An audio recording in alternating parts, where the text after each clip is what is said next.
Well, yeah. I mean, last week we spoke about the royal family and Prince Harry, and there was so much that it's more than a whole episode. Sure. I have so many articles and stories about the royal family and Prince Harry that we may not even get through everything in this episode. So this is going to be part 2, potentially of 3. Wow. Full on royal coverage right here. Yeah. I mean, there's so much absurdity in it all. Like yeah. All right. Well, so the royal family have a Christmas tradition. Do you want to guess what their tradition is? I want to go in so many wrong directions here, but I'm going to say they have a tradition of, I know, fuck it. They have crazy orgies on Christmas Eve, all blindfolded so that they don't know, and then they just hope that they don't have any more incest babies. So. I mean, that's just a standard Saturday, but we're talking about for Christmas.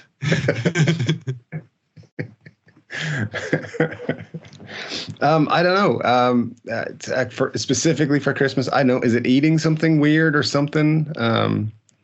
Well, no, but kind of along those lines. Let's just say that Meghan gave Prince William a spoon with the words "serial killer" engraved on it in an effort to impress the family.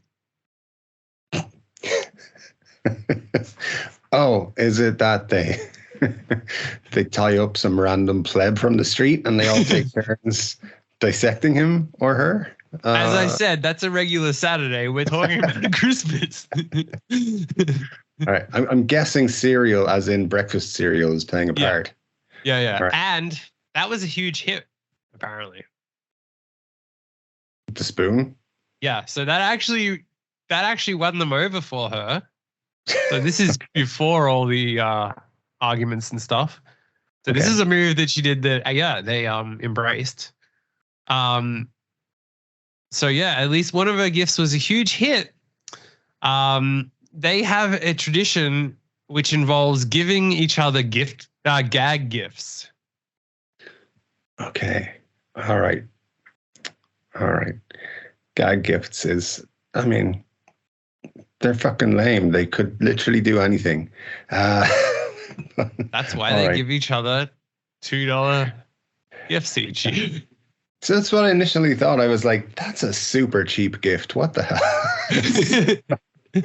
This is a classic line. The adults exchange cheap joke gifts, with Prince Harry once giving the Queen a shower cap with "Ain't Life a Bitch" on it.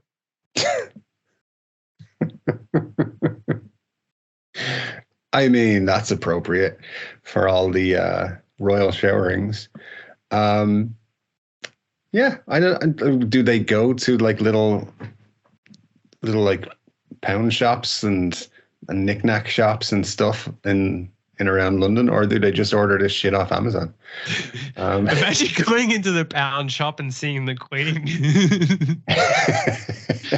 Just doing my weekly shop. Yeah, just doing some serious Christmas shopping for my family here.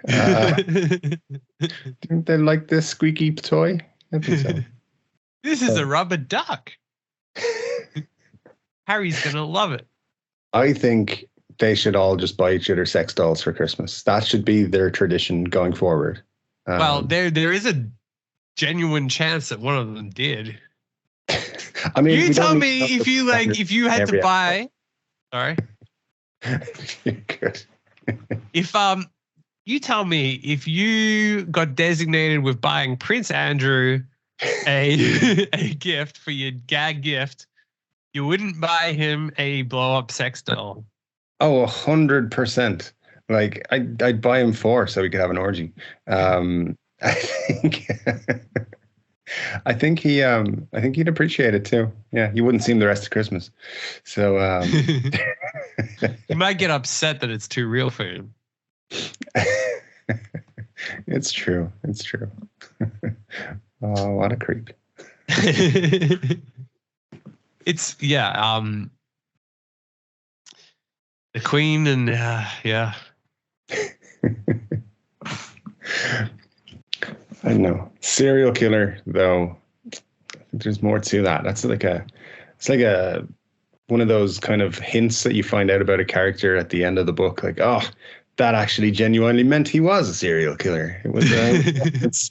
She couldn't actually say it out loud. But, all right. It was like 25, I believe we heard last week. Well, this linked back to an article from 2013 where the quote was from about the ain't life a bitch thing.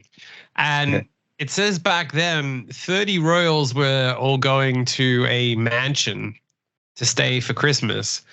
But it was so busy with all the royals and their dogs and luggage that there are so many people staying that some of the minor royals have to sleep in what would normally be staff accommodation.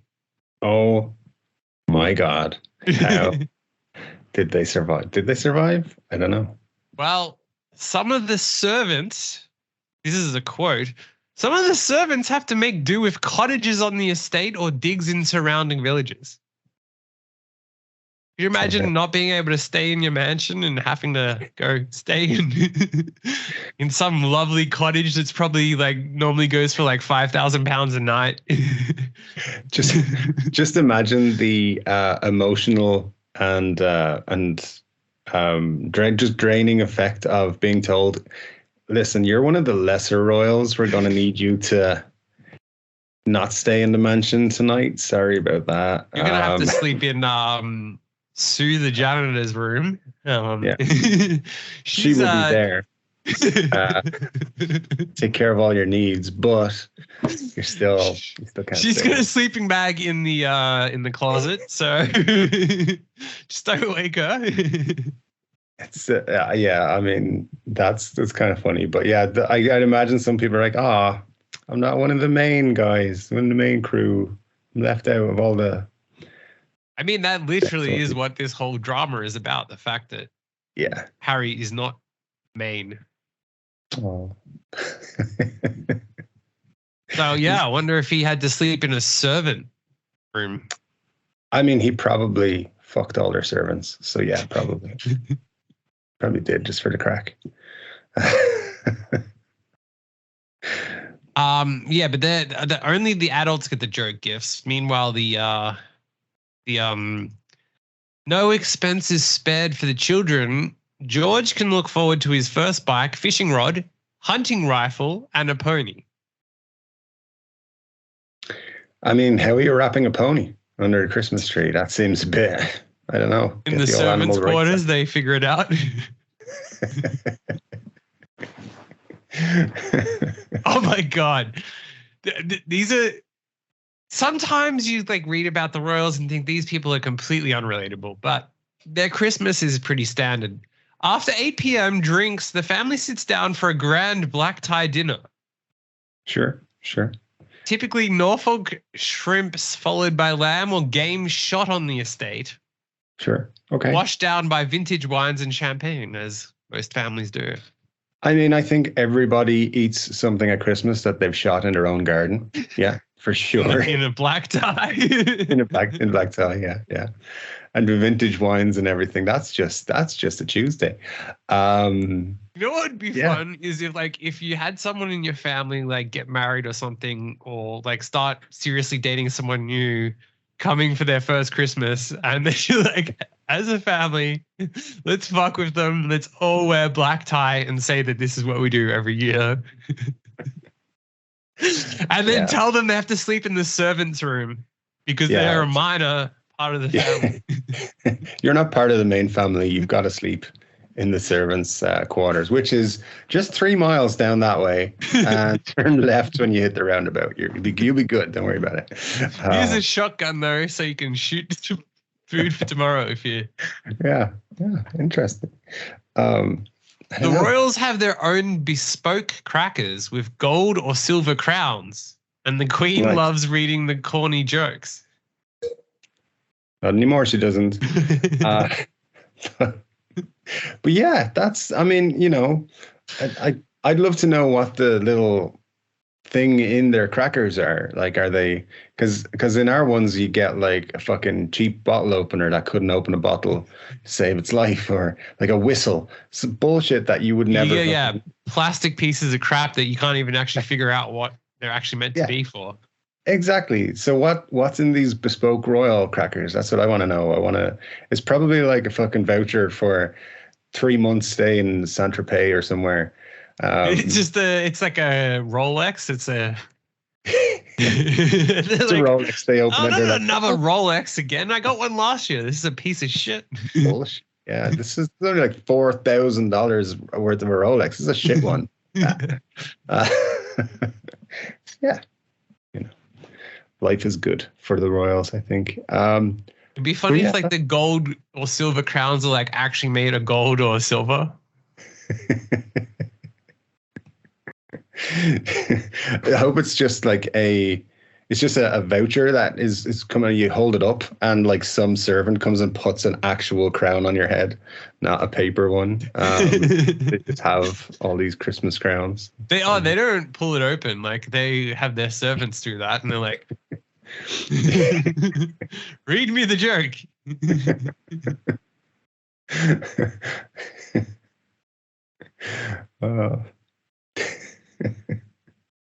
They also play charades on Christmas Day. It's kind of lame, but all right.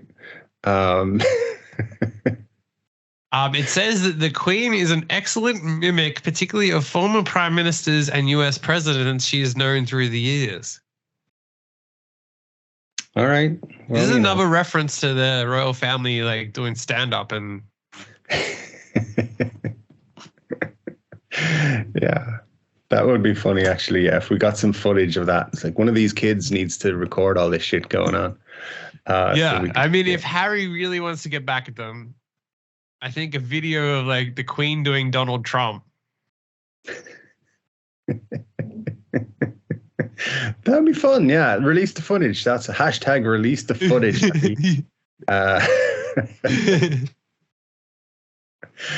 Good stuff.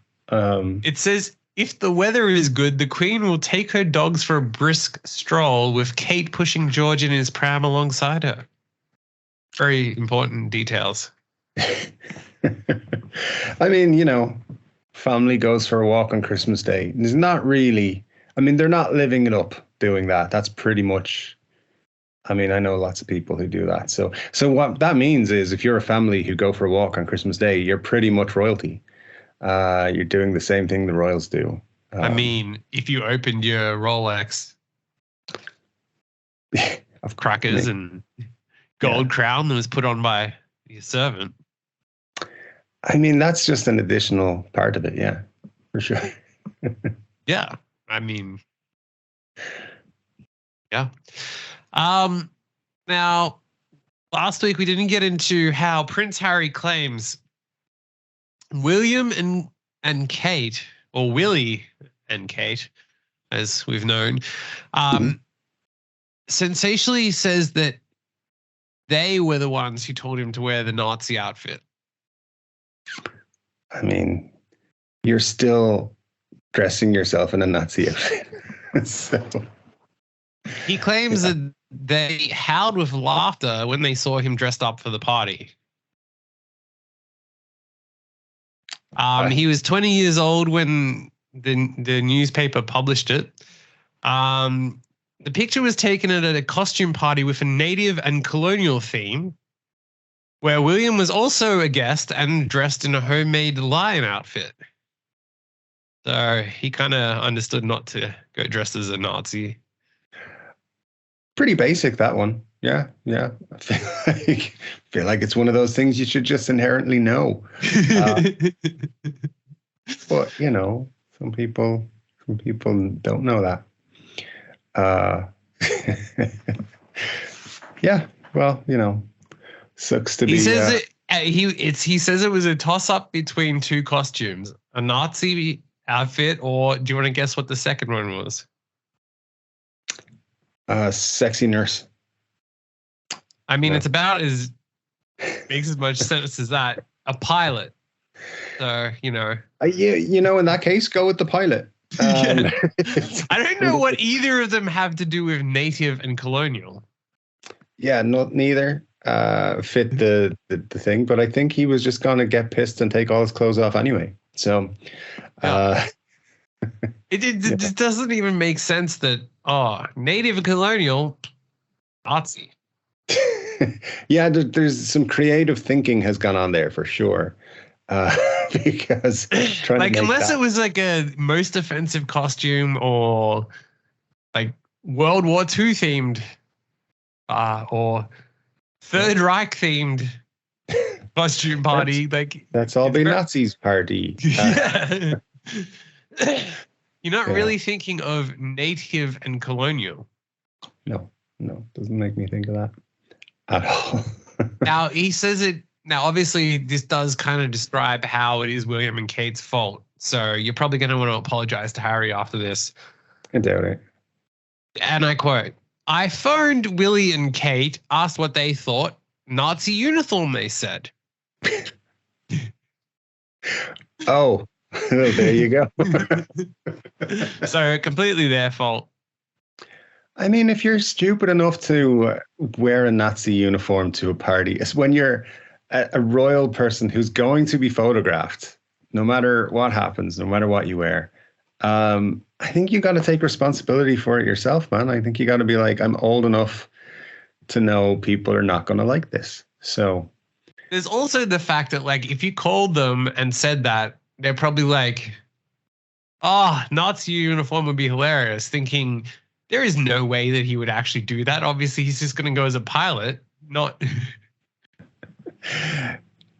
I would love to hear that phone call. Be like, hey, what should I wear to the costume party this week? Nazi uniform. Cool, I got it. No problem. I was going to go as a pilot. What do you think? No, Nazi. All right, cool. No. He called them and said, should I dress as a pilot or a Nazi? Oh, well, even then, that's just worse. Yeah, they came up with it, yet somehow it's their fault. Well, look, no matter, even if they did come up with it, he's the one putting the clothes on. He needs to be like, this might be a bad idea. You know, just, terrible. It would be funny if he's like, if they came back and they're like, well, yeah, he didn't actually say pilot. He said the Luftwaffe outfit.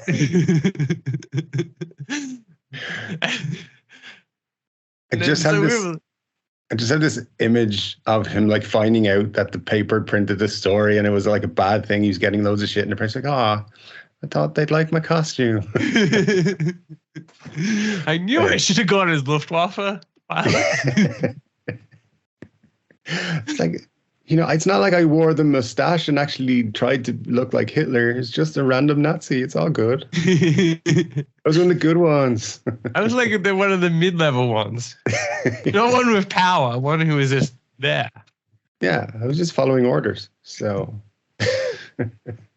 he says they both howled, worse than Willie's leotard outfit, way more ridiculous, which again was the point. I think he should stop trying to justify wearing a Nazi uniform to a party. Well, he did call it one of the biggest mistakes in my life. Oh, yeah. I mean, it's up there. It's in the top 10. So. Yeah. A senior publishing source said it's strange as you would think that Harry would just take ownership of this and just move on and not drag his brother into it. But he makes it clear that he feels strongly about William's role in the scandal. Yeah. It sounds like entitled rich kid thinks he can do no wrong. Only it's his family's fault or his friend's fault. It's never his fault. It's just what it sounds like. Well, this whole thing has just become, it's everyone else's fault. Yeah, exactly. Which is kind of funny. So a royal historian had previously written that the first sign of trouble between the brothers came when Harry was forced to bear the brunt of public outrage over his Nazi costume, even though William helped choose the outfit. I mean, I don't know. I think it's just normal to mess with your siblings and be like, you should do that stupid thing to try and get them in trouble. So I don't think that's that unusual. Yeah, and if you're dumb enough to do that, that's it. It comes back to if you're fucking stupid enough to actually do it, just because your brother said, then it's your fault, really. So. Yeah, and especially when you're even so in that historian's previous telling of it, it sounds a lot more like William was involved and was like, do this. But in Harry's own telling of it, he says that he called them and said, I'm either going to go as a pilot or a Nazi. And they said Nazi and found it funny. Yeah. It definitely sounds like it was all him. And he asked a question and they thought he was maybe taking the piss and said, yeah, go as the Nazi. That'll be fun. And then he was like, cool. He did it. And they were like, you're a fucking idiot. And they're laughing at him. So there you go. So that's my thoughts on it. But yeah, I mean, I guess the lesson out there for everyone is if your older brother tells you to wear blackface to a party, don't. As an older brother who does not have an older brother, I disagree with that statement. Do what your older brother says, not your younger brother. Yeah, for sure. Well, next, King Charles, as he is now, made sadistic jokes about Prince Harry's real dad, according to the memoir. Yeah, well, it's quite clear he was a redhead. So the prince writes in his new book how Charles seemingly enjoyed making hurtful comments about his parentage. Oh. In one statement, Harry writes, Pa liked telling stories, and this was one of the best in his repertoire. He'd always, and now first of all, just imagine hearing some of his stories, especially if he's going on about like how, if he's going to be like talking about his son being fathered by someone else, like imagine what other stories are out there. Yeah. So Pa liked telling stories, and this was one of the best in his repertoire. He'd always end with a burst of philosophizing. Who knows if I'm really the Prince of Wales? Who knows if I'm even your real father? He'd laugh and laugh, though it was a remarkably unfunny joke, given the rumors circulating just then that my actual father was one of Mummy's former lovers, Major James Hewitt. One cause of this rumor was Major Hewitt's flaming ginger hair, but another cause was sadism. I mean, was it? But this is just insane. Like, if people are out there actively speculating on it, and then Prince Charles is like, well, King Charles is like, has Obama over for dinner, is like, by the way, did you know that my son isn't my son? It's very Game of Thrones-ish. Like, is he my son? Is he your son? I don't know. He's not going to be on the throne. We're not letting him be the king because we're not quite sure. But to actually say that, and the way that he says that, like, he would tell these stories to people. So that means that there are leaders around the world who have had to endure Prince Charles, now King Charles, sitting them down to tell them how Harry is not their son, jokingly, and then die of laughter as he said it. I mean, that is quite an awkward situation to be in when someone starts telling you that about their son, with the son sitting there at the other table, the other side of the table. It's like, oh, this is. Imagine Donald Trump hearing that. Like, imagine the reaction of, him sitting there. Like there has to be world leaders like that who have sat there and being told these stories. Yeah, you would have to imagine there is. It's quite a strange one. Like, it's, maybe keep those jokes to private situation, like the Christmas table and so forth, not the foreign dignitaries table. Yeah, but I have to say that, like, King Charles is growing on me. Like, no, it's just a regular rash. I told you. Savage. What kind of savage would do that? Like, it is just like to the most. It's not like he even would dine with people who aren't like the most powerful people in the world. So, like, even the poorest person he's ever dined with would be like some billionaire that we've never heard of. So he's like dining with some of the most influential people in the world and like joking about, oh yeah, that's not really my son. I mean, maybe he's just a prick. A funny one though. Yeah, obviously. But yeah, he's Prince Charles he's growing on me. Well, there you go. Yeah, it's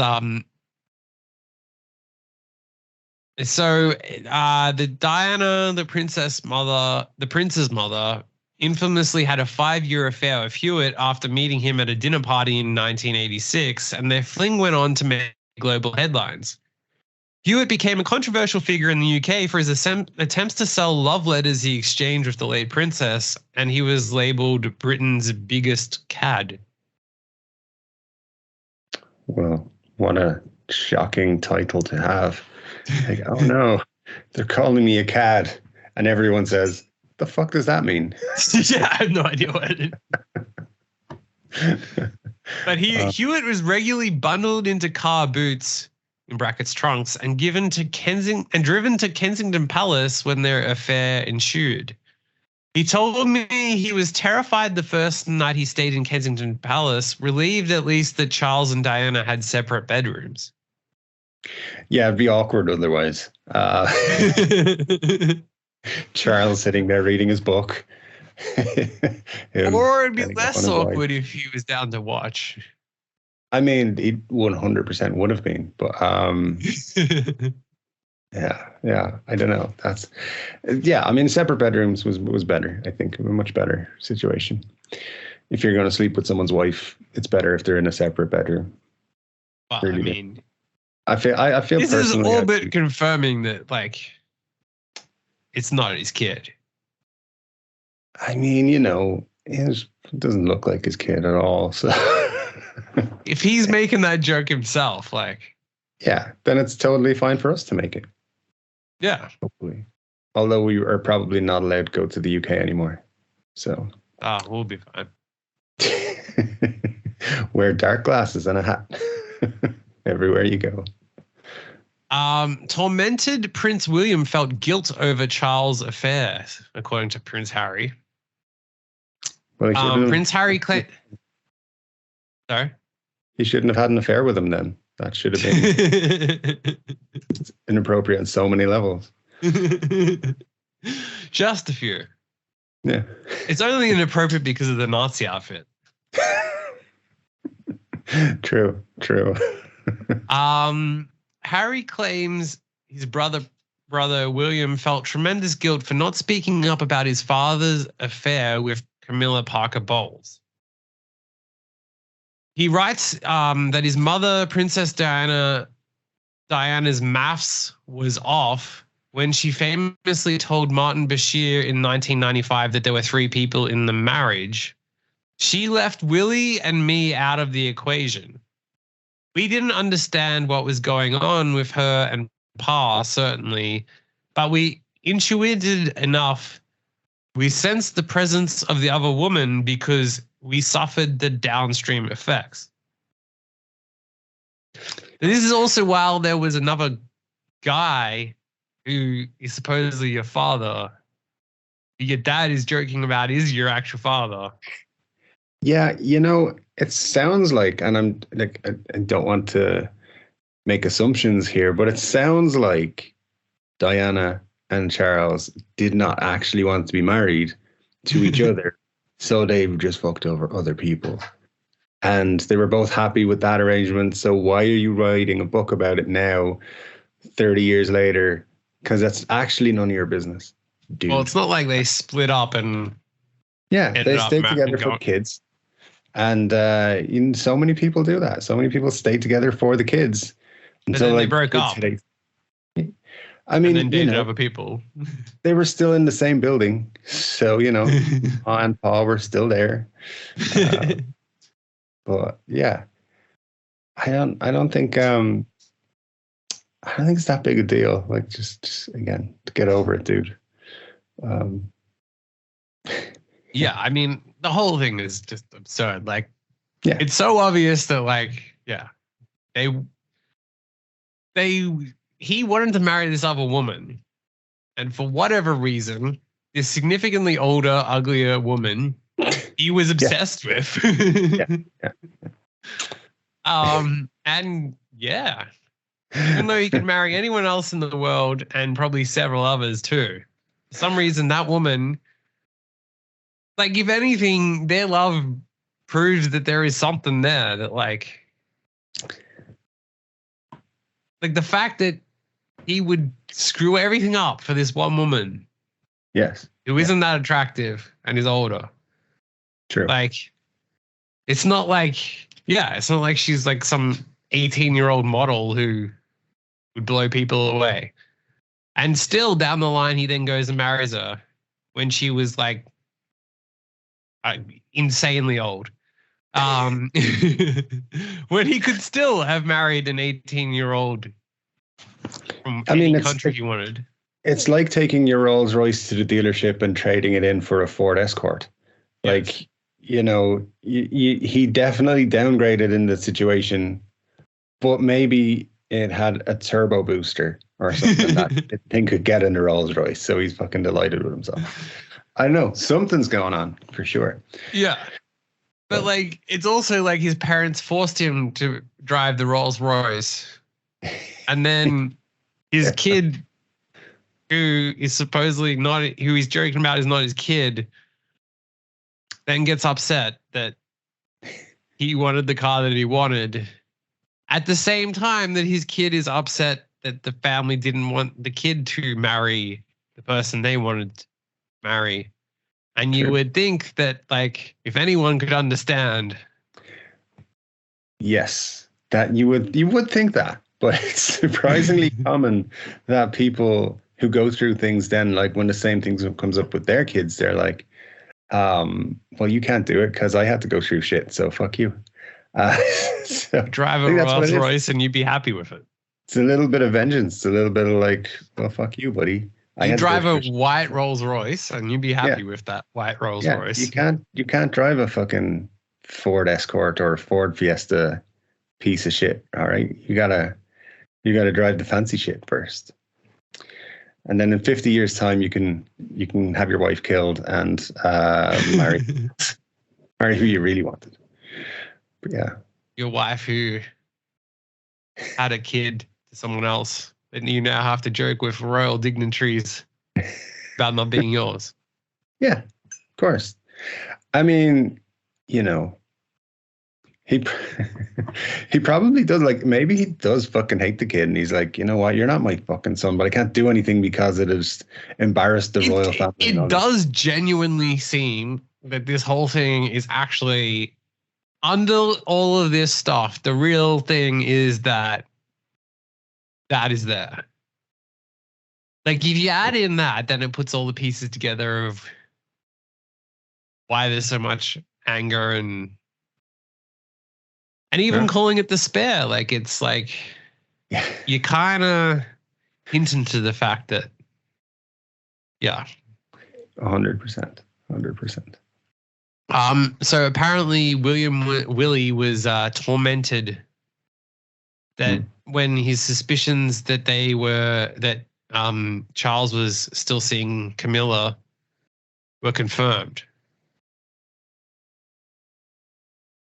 Even though, yes, he was, again, like, just So one day I snuck into Daddy's bedroom and hid underneath the bed. What I found out 6 hours later was he was doing stuff with other women. Oh my God. Well, one other woman. The woman that he wanted to marry. Yeah. That's the day I found out what pegging was. I've been so ashamed ever since. Anyway. I mean, yeah, I think we all want to know what she does. There's something, man. There's got to be something. Yeah, I mean, Prince Harry claims that Prince William recoiled from Meghan Markle's hug. I mean, all right. Did she stink or something? What was going on? It says that Prince William is completely freaked that Meghan Markle hugged the Prince of Wales when they first met. Now, hugging someone when you first meet them is also a bit direct. Yeah. Especially with a royal. Yeah. Yeah, but like, I probably wouldn't go up to the Queen and hug her. Especially not now. But yeah. You know, it's kind of a bit strange, I suppose. But yeah. Harry adds, Willie didn't hug many strangers, whereas Meg hugged most strangers. It must make it hard to walk down the street and be like, gotta hug you, gotta hug you, gotta hug you. She's searching for something, man. But yeah, I feel like like initially, like first meeting, it might be a little bit strange for sure. It also, he writes that he didn't think Markle needed to curtsy to his brother despite the gesture being protocol for meeting a royal family member for the first time. I feel like it would be a bit weird though. Be like, you're gonna meet my brother. Don't forget to, bow in his presence. Yeah, but I mean, like the brother is like going to be the king. Yeah, fuck that. Just a Britain. Fuck that. Who cares? I don't know. I feel like she should. Like if you were dating someone and they're like, "Oh yeah, my dad's the prime minister of Japan." Yeah. You wouldn't just go up to him and hug him when you meet him. No, I mean appropriately there. Clearly, you wouldn't hug him. You just give him a high five. I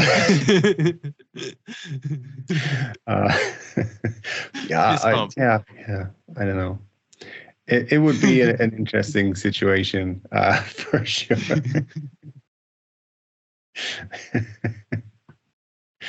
Oh God, yeah, no, I would be inappropriate in those situations for sure. So, well, he says Will had hoped that she would greet him with standard reverence per the protocol because she didn't know it and I hadn't told her. Probably should have told her. When meeting my grandmother, I made it clear this is the Queen, but when meeting my brother, it was just Willie who loved suits.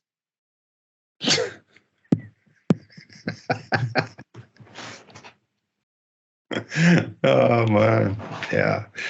So what's your brother like? He loves suits. So yeah. No, the TV show that she's on. Yeah. Big fan of the show. Loves it. I mean, so in that case, she's just dealing with a regular fan. Like, come on, I'll give you a hug, give you a little thrill for the day. It's all good. I'll sign a picture for you. He's watched all the porn parodies. I mean, who hasn't? For research purposes, clearly, I think he would have to be like, oh, this is the girl that you're bringing to meet us. I'll watch all her porn parodies. It's all good. Well, he says that when he told Willie about who he was dating, their mouths fell open. They turned to each other. Then Willie turned to me and said, "Fuck off."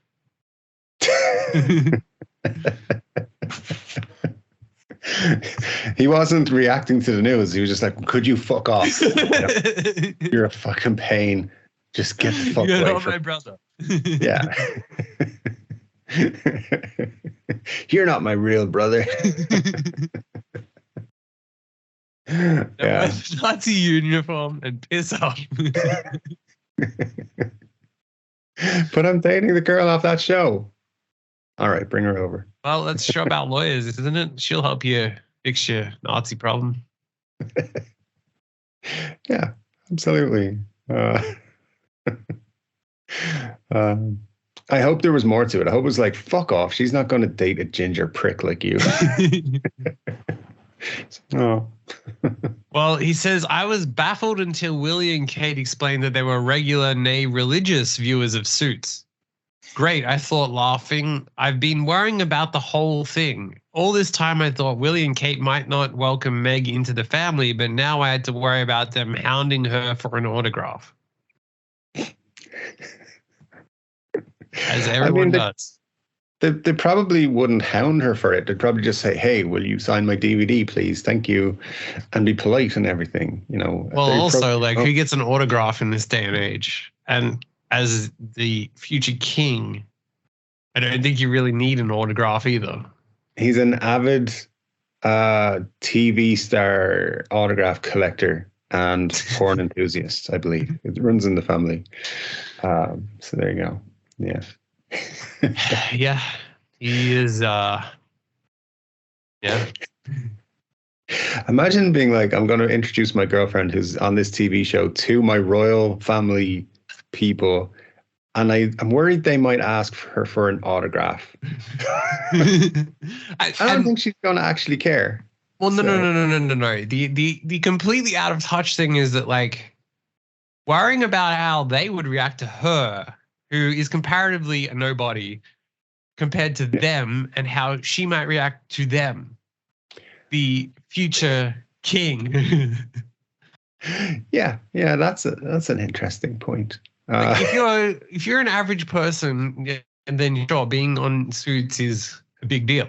But if you're going to be the king, then like the king person is probably the one that you worry about how the other person's going to react, not. I guess, yeah.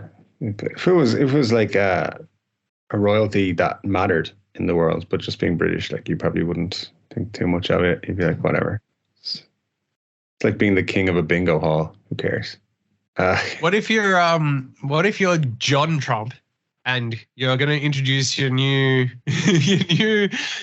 girlfriend, the woman from Mrs. Brown's Boys, Brown, to Donald Trump, and you're worried about how Donald Trump will treat Mrs. Brown, not how Mrs. Brown will treat Donald Trump. I think that's a valid concern, to be quite honest. I think it's way more likely to be an aggravated incident in that one. Yeah, Jesus.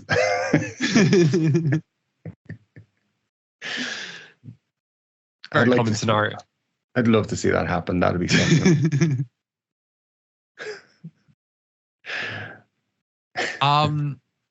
Now, Prince Harry told Meghan Markle, so he didn't tell them about how to meet them, but when Prince Harry met Meghan, when Meghan Markle was going to meet King Charles, he did give her a piece of advice. Do you want to guess what it is? Don't look at his dick. Again. Yeah. Keep the stares to the dick area to less than 5 seconds. Yeah. So he reflected on the moment his now wife met his father and Queen Consort Camilla.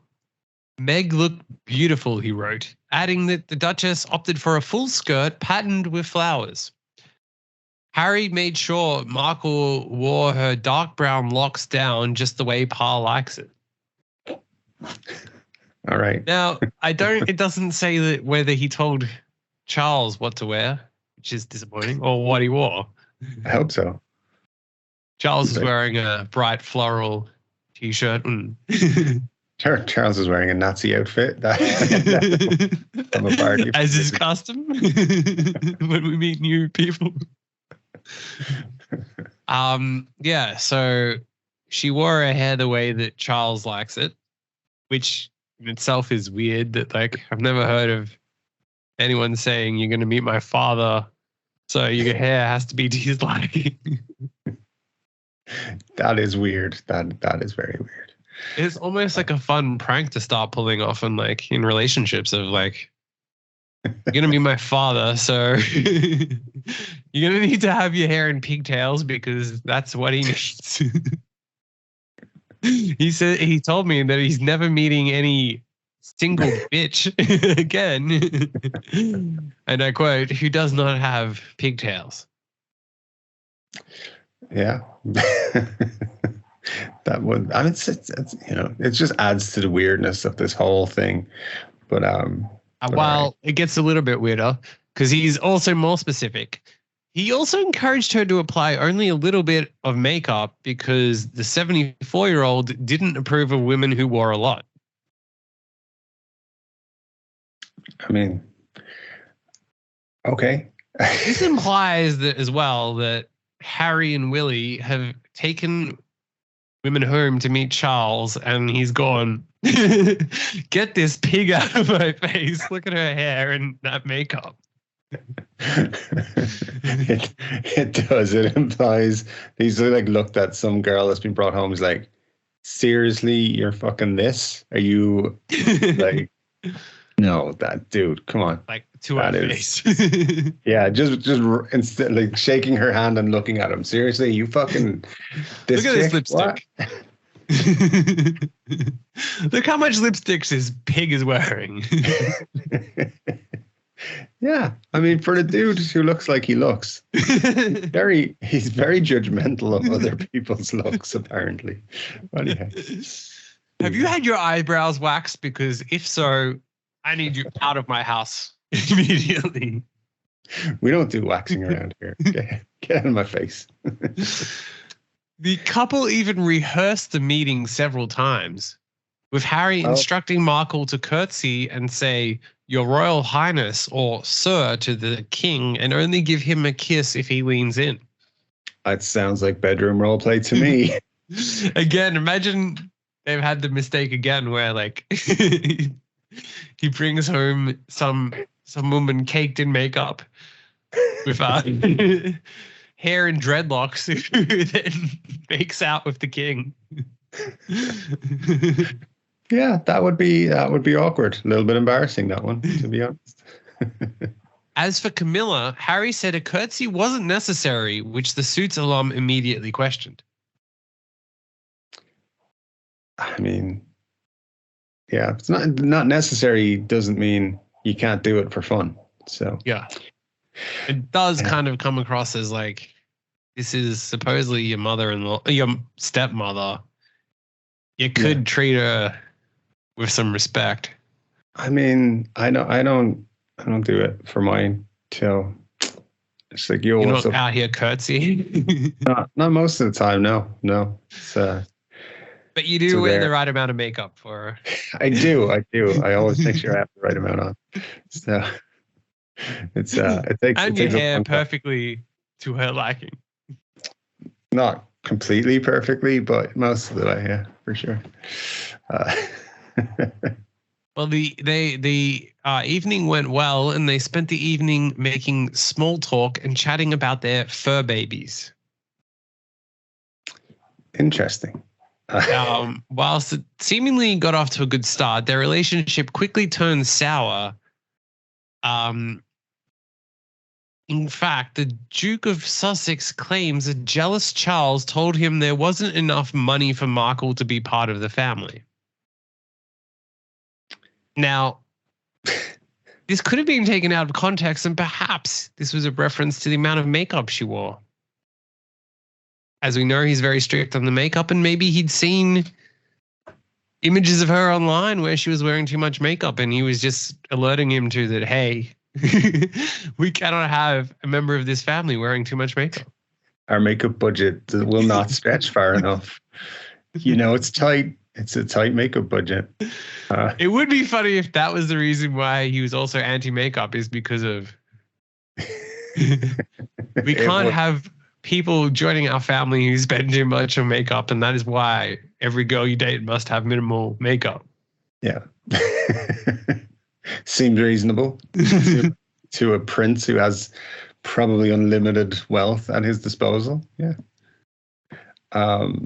Imagine hearing that though. Like, she's not rich enough to be part of our family. She can't. Yeah, she's good in bed. It doesn't matter. She doesn't have enough money to be part of this thing we got going. Yeah. So it's kind of understandable why they've splintered into these factions they have right now. So. Yeah. Now there was a separate article entitled "Prince Harry Claims That He Said That."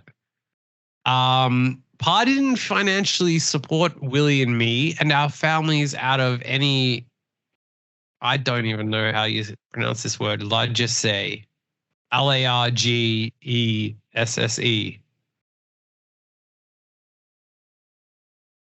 Never. Which means generosity.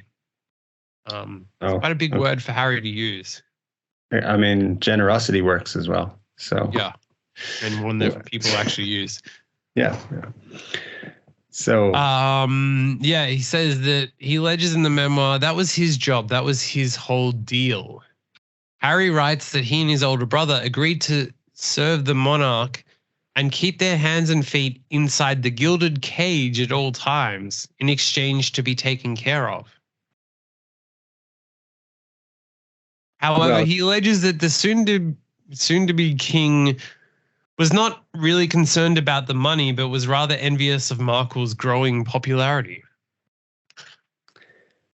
I mean, they just get more and more relatable to the average folk on the street. The more we get into this, the gilded cage. Oh my, we've all got one of those in our houses, family lives. Also, I just want to point this out. The now king, like, he supported them. Like, he's not exactly going out and working 12 hours a day. And, yeah, look, a solid 10. I mean, it's not. Yeah, I feel like he has a pretty cushy number. And he does he does a couple of hours overtime. I'm sure he doesn't do 4 hours. I think he's the whole he's supporting us thing is kind of stretch for me to take. I mean, maybe things are different in the gilded cage. I don't know, but yeah, it feels a bit weird to me to be saying that he's supporting them. Well, if your dad is supporting you and all you have to do is not do much, you would think that, but endure his jokes that you're not his father. I mean, it's not the end of the world. Put up with that shit for millions per year. Yeah, I'll do it. Yeah, fly private, go wherever you want, do whatever you want, not have to do a job. Yeah. Sounds if good. my wife dared to wear too much makeup and even came close to costing us millions of dollars a year because she had to wear more lipstick than was allowed, I don't think I'd be allowing that. Yeah. Didn't have her hair in the right style. That's just not acceptable. For like $10 million, I think that I could handle like my partner having the hairstyling of, any hairstyling. Pretty much. Yeah. Yeah, but no, not Harry. He had to leave that gilded cage. And look at him now. Wearing whatever hair he wants and whatever makeup he wants. Yeah. King Charles, though, blamed himself for Harry's mental health issues. Rightfully so. In the memoir, he recalled a conversation with his father from the early 2010s where the now king lamented not getting his youngest son mental help. He had been After speaking with his dad about what he'd been dealing with, which he described as panic and anxiety attacks, Charles simply lowered his head and said, "I suppose it's my fault. I should have gotten you the help you needed years ago." Which kind of seems like him admitting to making a mistake. And so then why would Harry not just get the help he needed? And it's not like he can't afford to go to therapy a couple of times a week if he wants to himself. Yeah, and also, like, it's not like Charles is saying, "Piss off, I did everything right." Like, yeah, seems reasonable. I don't know, but hey, it's a huge adjustment outside of the gilded cage than inside it. It's a big difference. The world is very different, and especially when you're sleeping with a celebrity off a TV show, and you get to have autographs. Yeah, that's it's a different existence than wearing Nazi uniforms and banging people behind pubs allegedly. Yeah, there you go.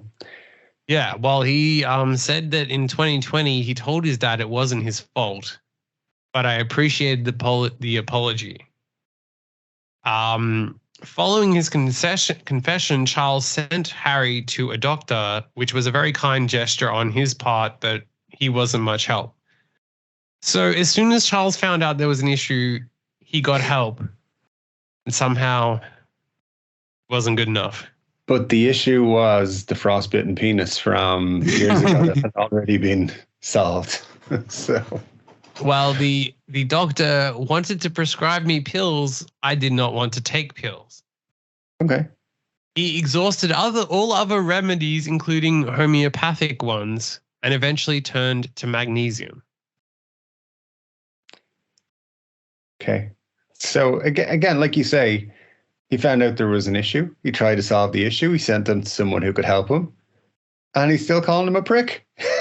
Yeah. So I'm trying to fix it. What are you doing? I'm going to write a book about him being and ruining my life. Yeah. All right. This is more and more coming off like a spoiled little prick who's just decided, fuck this. I'm writing a book to piss everyone off. Now, he did have a tough life. He says, "My official life consisted of going out in public, engaging in discussions, debates, and giving interviews. And suddenly I found myself almost incapable of doing these basic functions." Now, I'm sure there's plenty of people who are like digging holes in mines, who earning just enough to scrape by, who feel his pain. Like, they are so lucky to have what they have when people out there are really suffering. If you said to me your daily life is to go and have conversations with people and, just enjoy the ambience of the situation, I'd be like, fuck no. I don't want to do that. I don't want to fly private to some island and then one day a week go talk to some person. I don't know. I'm going to hang out with my Uncle Andrew for a while. He's having a pretty sweet gig. What I would rather be doing is digging a hole for minimum wage. Yeah. To cover my rent. It'd be funny if like the follow-up to this book is like, I spent a week working in McDonald's and that shit is hard. So I decided to go back to speeches and all that shit. That's my thing now. Yeah, so. Yeah. He did though, however, he tried to self-diagnose by searching online as he attempted to figure out what was wrong with him. Turned out he had cancer of the balls. So awful. Well, he says that he was suffering from PTSD from war, and my war had not started in Afghanistan. It started in August of 1997. I mean, it sounds so he's still going on about his mom dying. Yep. Feel like you should, 25 years later, you should be able to build a fucking bridge and get over that, pal. Yeah, it's not. Just stop clinging on to it, blaming it for your whole life. Well, 5 years ago, if you came out and said Prince Harry is not Prince Charles's kid, Mhm. and you said that Diana was murdered, Mhm. then you would be a wacky conspiracy theorist. But now it's pretty much I mean, I was openly. saying all those things anyway. So, I mean, a lot of people were thinking it, but like it was still like fringe, whatever. Now you have Prince Harry himself basically saying both these things. I mean, yeah. Publishing them in a book, causing controversy, getting millions of dollars instead of working an actual job. But yeah. He's he's a bit of a prick, isn't he? Well, that's what we're learning. He's like Prince, he has been like respectful to King Charles and his wishes. Like Prince Harry got into a duel with Prince William and King Charles about his decision to quit the royal family. Sure. He reflected on a secret meeting between the three of them as they tried to mend their broken relationship. However, what was meant to be a productive conversation quickly turned sour as the two brothers started getting heated, prompting their father to intervene. According to Harry, the king begged his sons not to make his final years a misery. Whoa. Which Harry is honored by just writing a book about how shit everyone is and yeah, spilling all the royal secrets and the family business. Like that's exactly what you wanted, right? You just to make your life easier. At one point, the Prince of Wales even swore on their late mother's life that he truly wanted his younger brother to be happy, which didn't sit right with Harry. The comment caught him off guard as the brothers only uttered those three words in times of extreme crisis. In fact, Harry didn't believe or fully trust that William was being honest, saying even those sacred words couldn't set us free.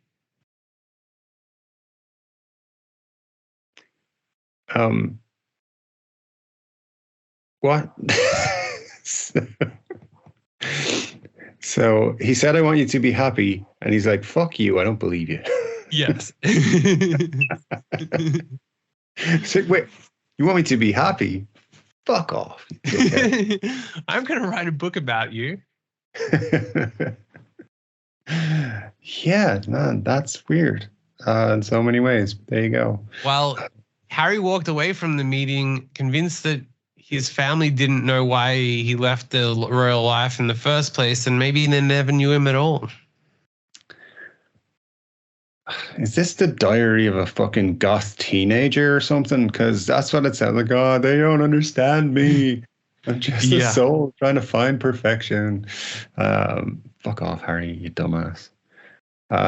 Yeah. I mean, it's... We just want you to be happy. We want the best for you. The fuck does that mean? Yeah. I really feel like he's like, these stories are not coming across how he meant for them to. He's like, everyone's going to be on my side and everyone's going to read this and be like, this dude's a fucking asshole. But anyway. Yeah, I mean, the Palace Insiders told Vanity Fair that there is a massive trust issue between the brothers as William fears Harry will release all of their conversations to the press. I mean, it might have a point. But what are they holding back is what we want to know. Yeah, so much. So, I mean, that's, there's got to be a sequel to this book that has all the juicier information in it. Or a series from everyone in the family gets to write their own version of the book. And get to see all the... What he didn't know is that we had DNA evidence that he wasn't my son. So fuck him. I mean, yeah, kind of. Can you imagine if Willie was brought into a family meeting and Harry wasn't there one day? It's like, listen, we got to tell you, Harry, not your actual brother. Like he's like your half brother. Hang on, but So his dad's been joking about it to other people. So Yeah, it's not but- like it's floating a new idea. but it's like, here's the proof. Here's the actual DNA evidence. It's not like we took some of his hair. We took Charles to the doctor. They did a test. There's no way these two, like we went on, one of those shows in America. We found out the DNA. That would be so good. You are not the father. Jumping around. Yeah. That would be so good.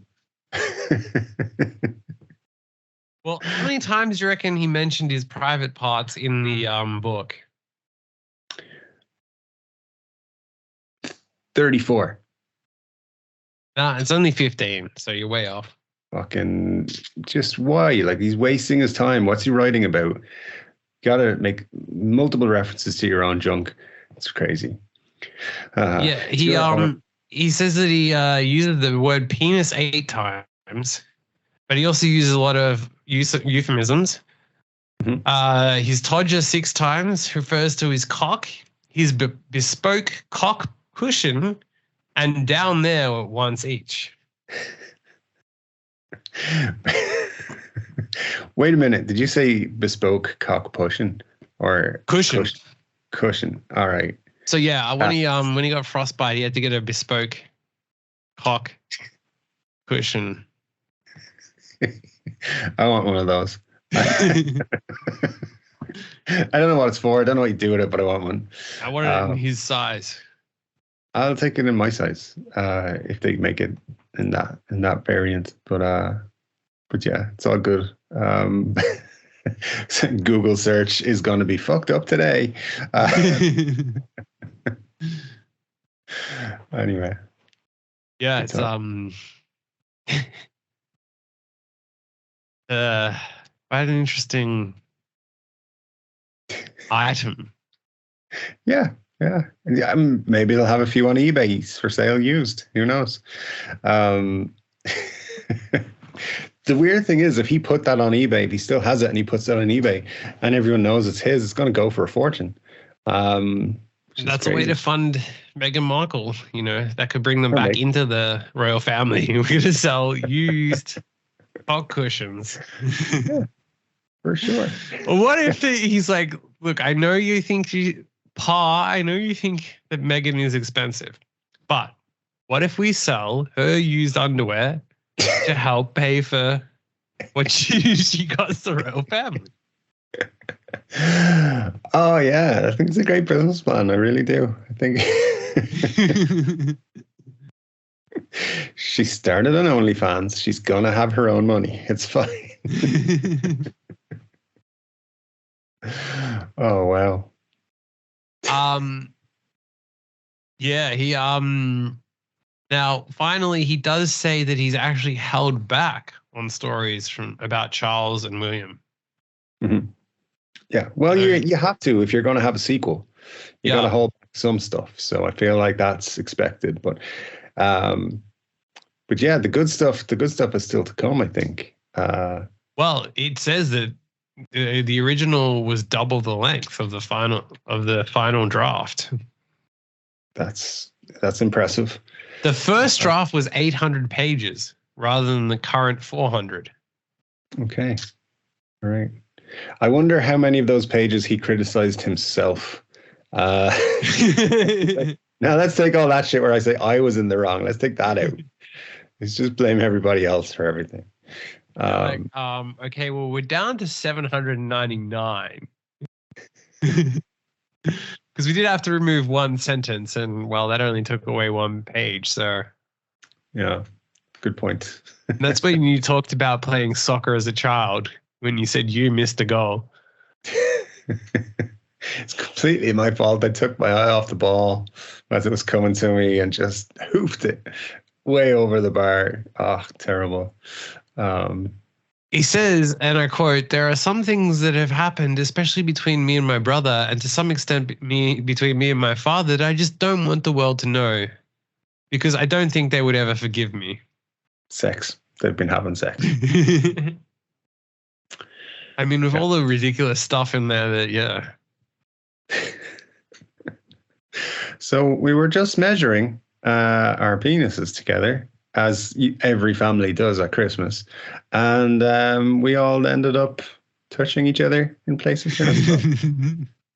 That's in the next book. Anyway. He says he added that he struggled to decide what made the final cut because he was aware that his family considered penning a book an absolute no.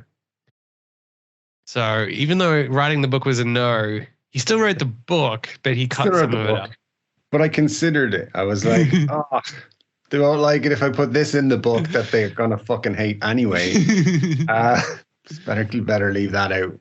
Now you said cheating on sleeping with your wife would be like that would be going too far. So I just had oral sex with her, so we're okay. Didn't want to. Didn't actually do any sleeping. I don't know if that's okay with you. Yeah, we did have sex on your bed, and I did jizz on your pillow, but we didn't sleep. Didn't sleep. There was no sleeping going on. So yeah. So yeah, you should be okay. It's totally fine. So I did it for you.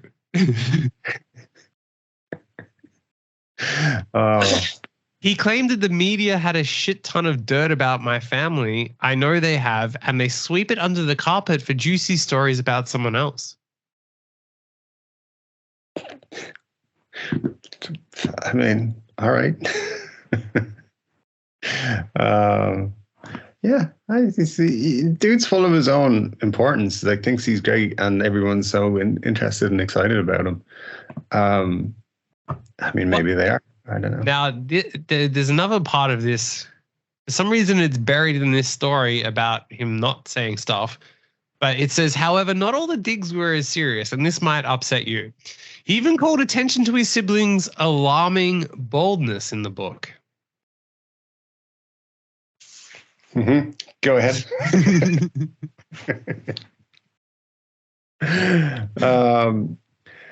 You know what? It's one of those things, though, I feel, where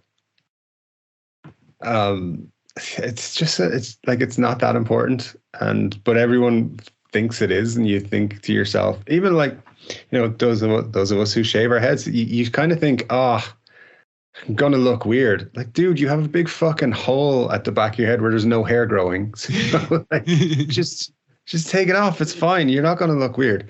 But yeah, I think if you're not losing your hair, then it can be like just weird that other person is, because it's a sign of, like, I don't know, getting old or whatever. Even though it happens to people quite young. So I don't know. We could do 25 minutes on why he should fuck off. He's a ginger prick anyway. So he wishes he was going bald, but he's not. Well, he says at Prince Philip's funeral, I looked at Willie, really looked at him, maybe for the first time since we were boys.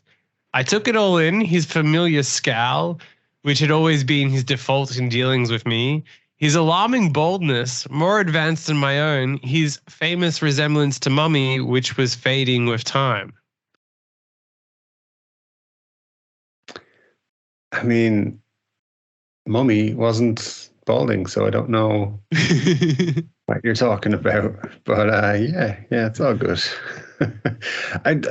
It does seem very clear. Like, they do not look like brothers. Like, if you landed on Earth today and were shown pictures of them, we're like, do you think these two are brothers? You'd be like, no, those two are not related in any way whatsoever. So yep. So anyway, stop the bald hate, Harry, you prick. That's just all I'm going to say on that. It's fine. Well, he does. It finally says that despite the criticism over the book, Harry stressed that he's not out to bring down the House of Windsor. This is not about trying to collapse the monarchy. This is about trying to save them from themselves. I know that it will get crucified by numerous people saying that. Do you ever see people on Facebook or whatever, and they leave a comment that's real, like a real dickhead comment, and then they're like, "And here come the haters in 3, 2, 1," and it's like, "Or here now, I'm going to be torn apart for my opinion that I'm entitled to." That's exactly what he's writing. He's like, People are going to give me shit for writing this book, but this is my opinion. I'm entitled to it. Fuck off, you prick. Well, that would be like if you change your profile picture to something that you're proud of. I don't know. You win an award, you have a photo of your award, and then I just commented, "You're bald." And then said, "I'm doing it to save you from yourself." Somehow. Yeah, well, that's true though. It's exactly what it's like. Like he's unnecessarily brought up William's aging and looking bad and whatever, but it's to save William from himself. But you know, like I call my brother a prick all the time, but it's meant from a place of love. You're saving him. He calls me a prick too, and you know, if he didn't call me a prick, I'd be like, "What's wrong?" Yeah. But this guy's literally written a book saying his brother is a fucking dickhead. Yeah. So yeah, I don't know. I don't think he's going to be invited to Christmas. Yeah. What's he going to do with the jerk gifts? Yeah. Yeah. Here's a joke gift. It's my book. Someone next year is getting that book, I reckon.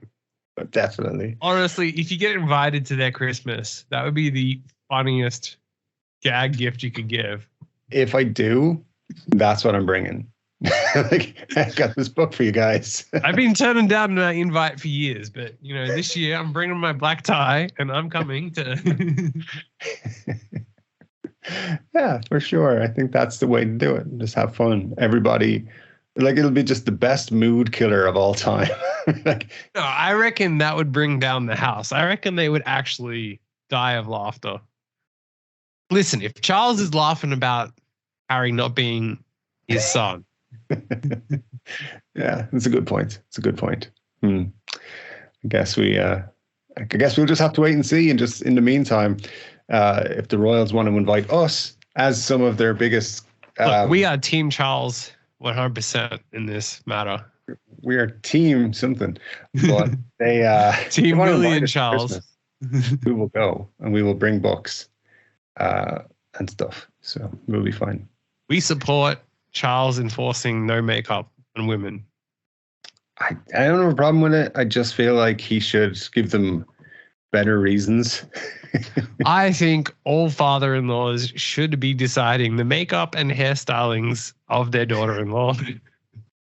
I mean, he's got a point. He can just turn to his wife and be like, look at the ugly fucker I married. Not a single element of makeup on her at all. Yeah. So, you know, looks like a wrinkled old ball bag. But works for me. Just like, okay, dude, whatever works for you, it's all good. Yeah, definitely getting shot for that one. Anyway. Cool. Well, look, hopefully our Christmas plans come to fruition this year. I'll be buying a black tie just for it. Yeah. Gotta get that black tie and make sure we stock up on the book just in case it sells out between now and then or is out of print somehow. So or gets banned. Yeah, that's quite possible as well. And if a sequel comes out in the year, we got to pick that up too, so we can give a double gift. It'd be great. But yeah, good times. Anyways, I think we should leave it there and contemplate our next assault on the royal manuscripts that come out. We're supporting the royals this time, so they should be for us. They should be happy because we're kind of saying the book is better by a prick who's so entitled. He should not. Man has really suffered. I mean, has he? You know, someone who's actually had to work for it, and go through. Anyway. You know. Until next. As I prepare to go back to work on Monday morning, I will. Just think of how lucky you are to have some measly job that you have to work at. Yeah. Well, I have to turn off for a certain amount of hours. I don't have to do all that. Imagine you had to chat to a few people after taking a private jet to it's hard. French island. It's pretty hard, all right. Yeah. But can't all be heroes. No.